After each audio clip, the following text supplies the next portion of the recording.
Olá, gente boa! Eu sou o professor Antônio Marcos e hoje nós vamos aqui do nosso App Física traçar para vocês mais um App Conceito. Conceito esse importante, conceito esse que você não pode abrir mão de um tópico muito fundamental da física chamado calorimetria.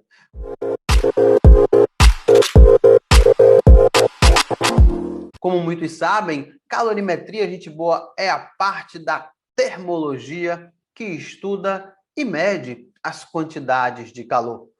Pois é, o calor é quantificado, ele é medido em quantidades, porque existe uma quantidade que você pode receber, que você pode perder, porque nós sabemos que calor é energia em trânsito. Então, como a gente vai fazer essa análise? Bom, para chegar no nosso conceito, vamos lembrar o seguinte: calor é quantificado, é medido em quantidades.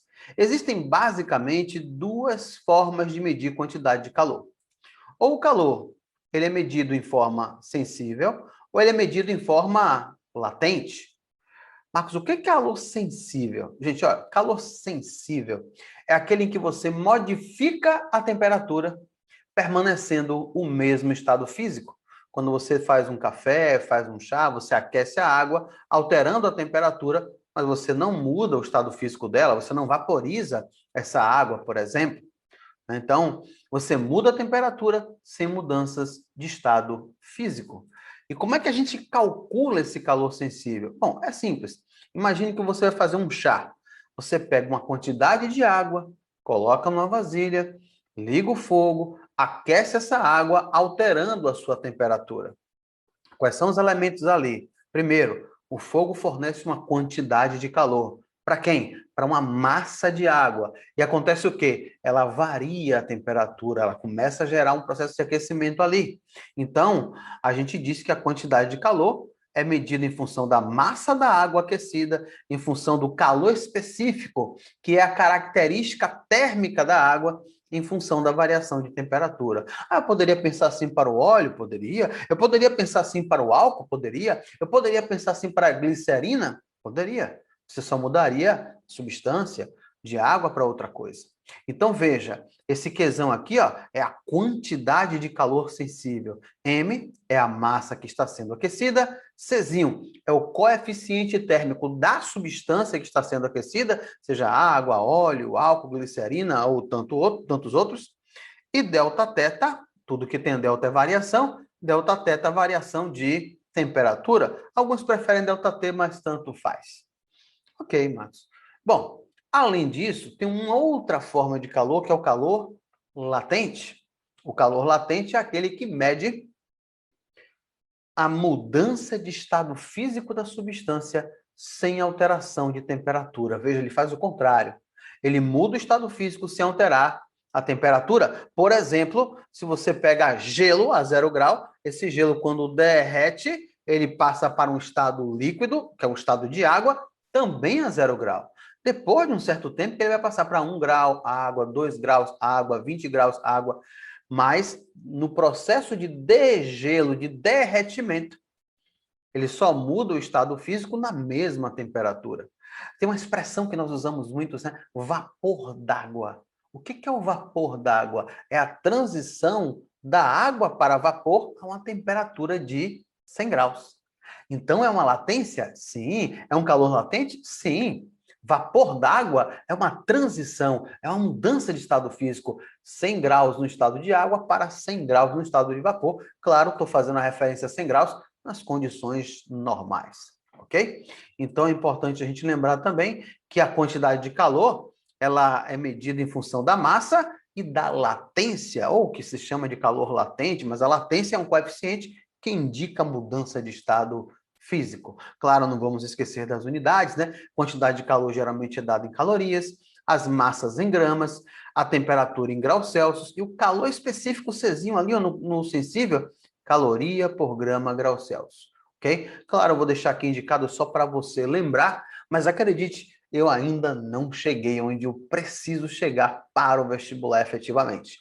Era bom a gente fazer essa diferenciação do sensível, que muda de temperatura no mesmo estado físico, e do latente, que muda de estado físico numa mesma temperatura. Eles têm linhas de pensamento opostos, mas eu preciso que a gente canalize um elemento na aula de hoje, que é esse carinha daqui, gente, ó, esse cidadão aqui, ó, Czinho, que nós chamamos ele de calor específico. Olha, eu vou até destacar esse processo. Quantidade de calor, mc delta θ. Bom, quem é o calor específico? Né? Muita gente vê, você pega um livro, né? Muitas vezes vê lá, olha, calor específico é a quantidade mínima de calor necessária para aquecer 1 grama de água de 14,5 a 15,5 graus, ou seja, com a variação de 1 grau Celsius. Só que isso aí é o conceito de calor específico da água, me permita discordar de alguns autores com todo respeito. Calor específico nada mais é que um coeficiente que determina a natureza térmica de cada substância. Quando a gente fala calor específico, eu estou falando da natureza térmica própria de cada elemento da natureza. A água tem um calor específico, o vidro tem um calor específico, o ouro tem calor específico, a areia tem um calor específico, o concreto tem calor específico, a madeira tem calor específico. Tanto é que num mesmo ambiente, numa mesma temperatura, uma sala refrigerada a 20 graus Celsius, você coloca a mão numa superfície de madeira, você tem uma sensação térmica.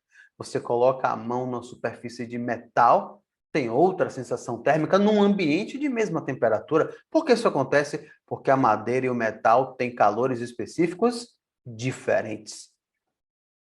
Caramba! Pois é. Você vai na praia, um verão maravilhoso, 35 graus, pegando fogo, pisou na areia seca, nossa, o pé vai queimar, você sai correndo em direção à água. E o sol que irradia a terra e a água, ele é o mesmo, com a mesma intensidade solar. Por que que a terra e a água têm sensações térmicas diferentes, um alívio muito maior na água?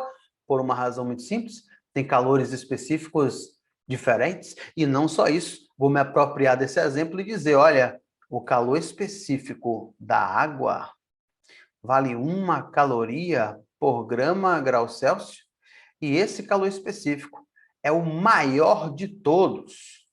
Marcos, o que significa isso? Eu preciso decorar o da água? Olha, é bom saber como referência. Os demais não, porque são milhões de substâncias. A questão não é essa. O que significa calor específico da água ser o maior de todos? Vamos pegar a fórmula aqui e fazer assim, gente, ó. Calor específico.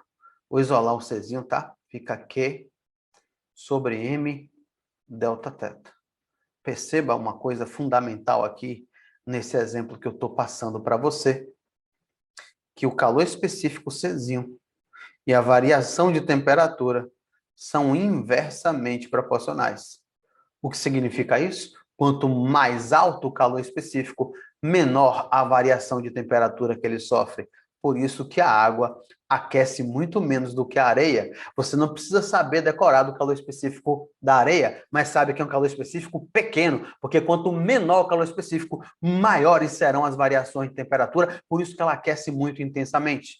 Quer ver só? Os metais aquecem intensamente, resfriam intensamente. Aquecer muito, resfriar muito facilmente, significa que eles são submetidos a altas variações. Então, uma conclusão é tirada. Se eles variam excessivamente a temperatura, tanto para o aquecimento quanto para o resfriamento, significa que eles têm pequeno calor específico. Caramba, pois é, não precisa decorar os calores específicos das substâncias, use água como referência, não porque é mas porque é o maior calor específico da natureza, certo? E não esqueça, porque o conceito da aula de hoje é esse aqui, ó. O calor específico é um coeficiente que determina a natureza térmica de cada substância, de maneira que o calor específico e a variação de temperatura são inversamente proporcionais. Marcos, esse tipo de informação tem alguma importância relevante? Tem sim. Tem. Para o Enem de 2015, bastava saber o que era um calor específico. Ele diz o seguinte na questão: as altas temperaturas de combustão e o atrito entre suas peças móveis são alguns dos fatores que provocam o aquecimento dos motores à combustão interna. Para evitar o superaquecimento, perceba esse trecho, gente, evitar o superaquecimento e consequentes danos a esses motores, foram desenvolvidos os atuais sistemas de refrigeração. em que um fluido arrefecedor com propriedades especiais circula pelo interior do motor, absorvendo calor que, ao passar pelo radiador, é transferido para a atmosfera. Qual propriedade o fluido arrefecedor deve possuir para cumprir seu objetivo com maior eficiência? Gente, eu preciso que o fluido arrefecedor cumpra seu objetivo com a maior eficiência possível. Qual é o objetivo? Evitar o superaquecimento. Para evitar um superaquecimento, eu não posso ter nesse líquido baixo calor específico, porque se tiver baixo calor específico, tem altas variações, então ele superaquece facilmente. Eu quero evitar isso. Então tem que ser na contramão da história. Se eu vou evitar um superaquecimento, ele tem que ter baixas variações de temperatura. E se esse fluido arrefecedor tiver baixas variações de temperatura, ele terá naturalmente alto calor específico. O entendimento teórico, gente, eu insisto, aqui no nosso App Física, é sempre importante, é sempre visceral e fundamental. Eu espero que você tenha gostado dessa nossa dica de hoje, espero que você tenha gostado muito da nossa aula de hoje.